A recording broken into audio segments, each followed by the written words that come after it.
Alright. E2 to E8. Got yours on this morning. 3B, 1B. You? 3B1B Podcast, I'm Grant Sanderson. Today my conversation is with Sal Khan, a man who hardly needs any introduction. He's probably best known as the founder and voice behind Khan Academy, which has got to be one of the most successful online education platforms ever. I mean, he has put out literally thousands of videos on just about any topic that anyone could want to learn in school. Sensors, Not only was Khan Academy a huge inspiration to me in terms of setting this precedent for tool cabinet. Whoa. Coming back to it, sponsor. This episode was supported in part by Brilliant. And as a personal side note, I actually think Brilliant is an especially good partner for this podcast because the reason that I decided to start it was to try to do something that encouraged people who are interested in getting started with online explanation. And Brilliant as an organization has actually done way more than most to help support up-and-coming creators. And just as one small example, when I announced the Summer of Math Exposition competition, Brilliant reached out to me and said that they would happily offer $5,000 in prizes to the top entries in that contest. Which at the moment I'm thinking I'll split evenly between the top 5 contestants. So Brilliant is a platform where you can learn all sorts of math and science in a problem-driven way.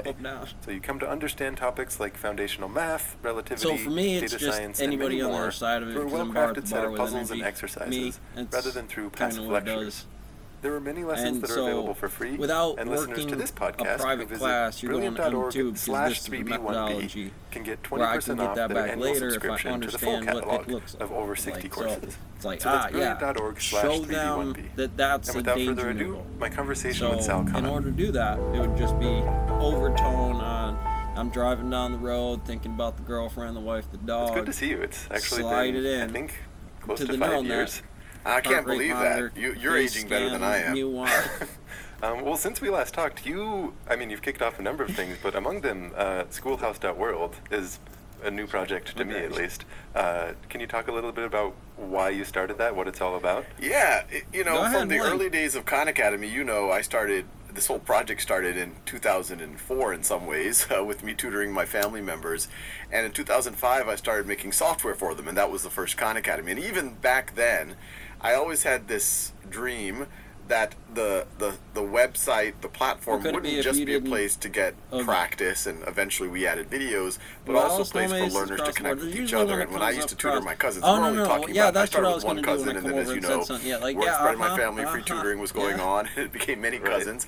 I had a little link called Classrooms, and there were 4 or 5 virtual classrooms, and you click on it, you would have a shared blackboard that if one person writes, the other person could see it, and vice versa.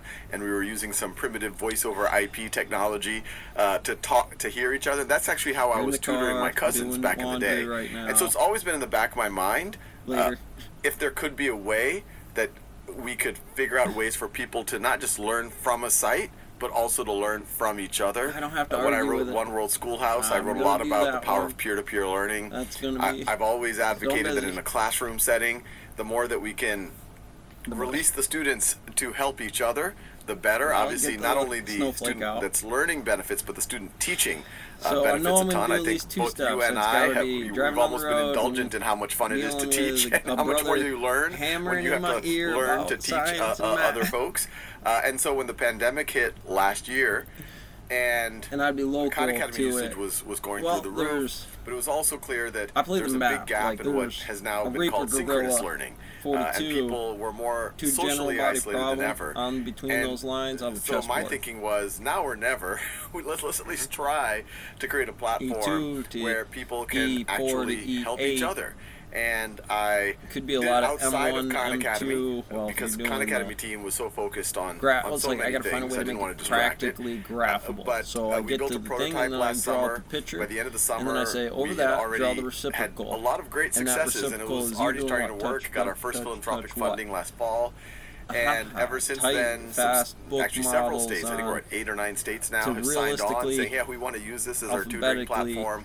There's been interesting aspects of it that where not only can you certify your knowledge to become a tutor, but that certification of your knowledge and your reputation as a tutor is universities like University of Chicago have been using it for college admissions. You've talked about different things that credentialing could be in a world where we're a little bit more enlightened about how we computer teach. engineering, And that, good M2, tutoring can be a part of that. and like that's being able to teach is engineering a better versions. They're demonstration of having knowledge than both anything. this kind of thing Was locked that in the out. back of your mind, thinking Like, that Schoolhouse World could be just a credentialing outlet that's a little bit better than standardized tests? Influence or is that more on of topology. a happy ancillary accident? So that was not the Scal goal, nor inside is of there, it your the first focus piece. of Schoolhouse First World. piece is The gonna real be focus of Schoolhouse any math World problem is by that to value get on a as many differentialed people scale. access to Play around with the high XYZ. quality human-to-human experiences as possible, and we're continuing to launch things like what we're calling series, which are really multi-session cohorts where you can really form bonds with folks. What I can now you know that I've always I also wrote in One World Schoolhouse about the future of credentialing, and I've always thought that, well, the ideal would be some if we break down that list train of the through things that you have truly mastered, a portfolio of your work, your creative work, and then some type of reputation, some type of what other human beings think of you. And so there's always been a view that Khan Academy mastery could maybe one day be part of a signal, a new type of standardized signal. I think the traditional standardized signals will always have a place, but there could be a new way where on a platform like Khan Academy, just by practicing and getting feedback, you actually are getting assessment and you're getting standardized assessment. And so if there's ways that you can signal that in a way that's hard to game or cheat, it could be valuable for other folks. And so when the pandemic hit, we also know that a lot of students were having difficulty accessing traditional tests.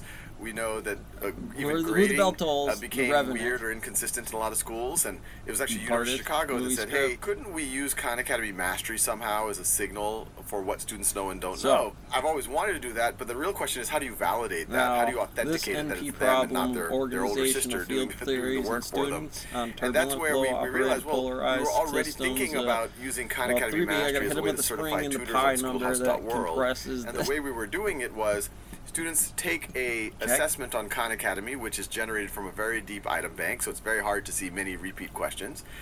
They have to record themselves and their screen while they take the assessment. They have to explain their reasoning out loud orally while they do it, and if they hit the 90% threshold, then they submit that video to Schoolhouse.World. So if I played it gets peer-reviewed by people they don't know, and if it looks like it's really their work, they got to 90%, they were able to explain their reasoning. Usually, you know, we say, yeah, you know that unit, so you can go on your journey of potentially tutoring that unit, but it's also an artifact that says you genuinely know that unit, and University of Chicago found it really valuable because more than just a test score, you can click on the link and actually see the student doing that unit. And I think anyone who watches one of those videos of a student performing that unit test has no question about whether they know that material or not. That's a super good point, but it seems like a high human hour cost to review that. Are the peer reviewers actually looking through every minute of the video? And what's the typical amount of time that it requires to credential one person this way for the tutoring? Yeah, there's a process so people don't have to watch the video in its entirety. It really, they just need to scrub to some key moments,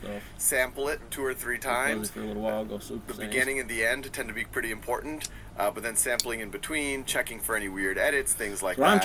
But we found it to be a pretty robust process. And I remind folks, traditional assessment is actually far less authenticatable in a lot of ways, right? In a large university class, they don't check IDs. There's obviously even cases in traditional standardized assessment where which are administered locally, where there's been more cheating than we would like. So there's never going to be a perfect system. But I think the fact that it is peer-reviewed, it's recorded, that artifact is always going to be there, I think are very strong incentives. I don't think anyone would want a video of them cheating out on the internet forever. Right. That's a very good point. Aside from the fact that it's a good credentialing tool or that it's good for the students who are learning from it, definitely.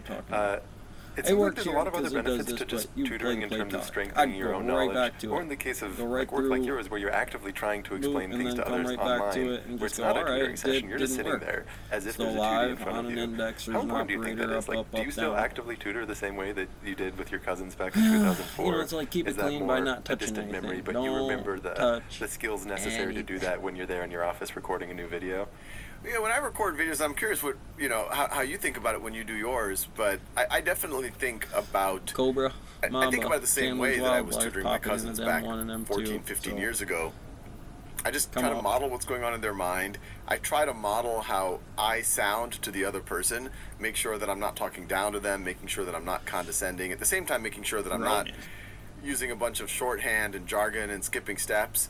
I try to be very transparent with my thought processes. And yet 42 is like, I can give a frost. I try to, as much as possible, let my true self out, for better or for worse. And, one thing you do brilliantly, and I aspire to do as well, is really try to draw connections. I caught things a that couple little aha lenses moments, and I put things it together. that, and then like, wow, these are really the same phenomenon, just expressed in different ways. Stone So when I make videos, I've had people who have trouble 45, teaching to a computer. But I definitely imagine someone listening when I'm doing it. I have young kids now. Every now and then I still am tutoring folks. I've run a few sessions on Schoolhouse.world. And to your point, there's no better way of learning something deeply than tutoring it yourself.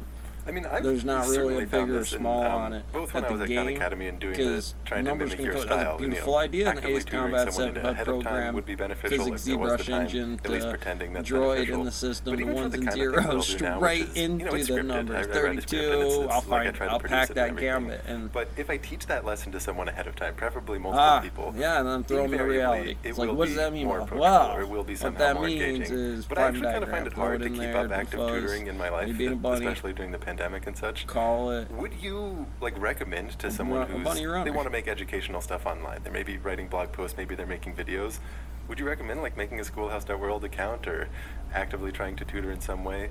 Would that be a strong requirement? You just can't make a good video unless you've done that, or is it kind of gets you 50% of the way there? Don't need midterms. I'm clearly biased, but I think the more that you're able to directly interact with students, the better. I probably don't do enough of it. I'm still I need workers for that. Coasting on experiences that I've had in the past. Obviously, I also I'm the chair and the founder of a school, so I do get a lot of interaction with students there, and at various moments I've stepped in and done some of the tutoring and some of the teaching at the school. So that's helped me be connected. I don't think it's a must-have. I think there's people who are probably creating great content without having done that tutoring. But to your point, when you do the tutoring, and I was like, so what is he doing wrong? He's not teaching me a graph on computers on this. Maybe it's a class thing. It's like, only the class get paid by subscription. Things that I don't think are going to be the aha moment sometimes are the aha moment. I'm like, let me mention that more. Privately, so even in Khan Academy videos, I don't script them, but I've usually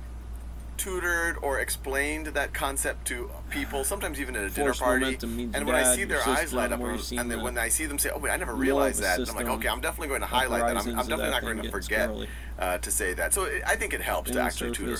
Pulling specifics out of thin air is sometimes hard, but does anything come into your mind when you think of these aha moments that someone came to that you didn't appreciate but you emphasized more, or struggling points that you found when you were there with a KLS student that changed the way that you made a video? There's one that immediately came to my mind as an aha moment, although this was probably a self-aha moment.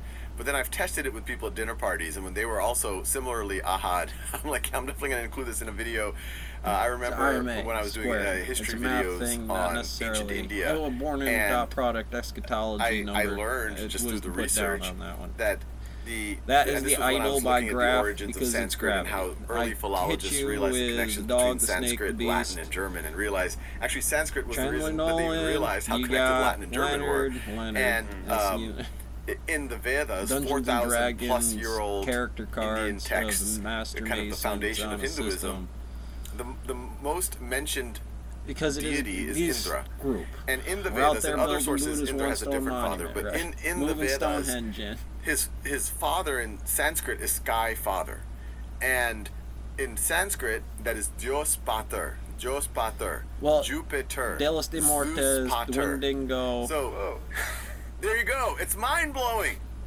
It's America. It's earth-shattering. It's earth-shattering. So you go to the... And I never even made the connection between Zeus and Jupiter. You're always taught that they're the same god. But you're like, no, it's Zeus Pater, what does Jupiter, it do by definition, Dios Pater.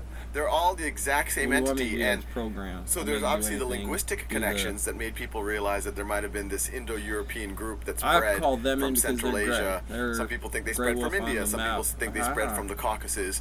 But there was actually a religious one, and the religion is alive today. So I catch an alpha with it across the board in terms of was mind-blowing to me. And one of my fun things, my family is Bengali, and Bengali is pretty close to Sanskrit.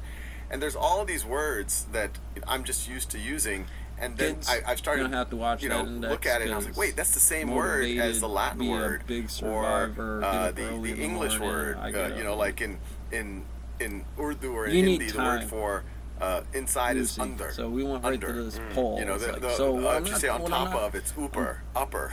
Like, I'm on top of the pyramid, so connected, and I forget the Mayan god out there, an apocalypse, whatever it is there with those Mayans running around. He saved his blood for the eclipse, so you get out there and save the girl. Yeah. Yeah, so it's a Latin root like educare with the word educe. And usually we think of it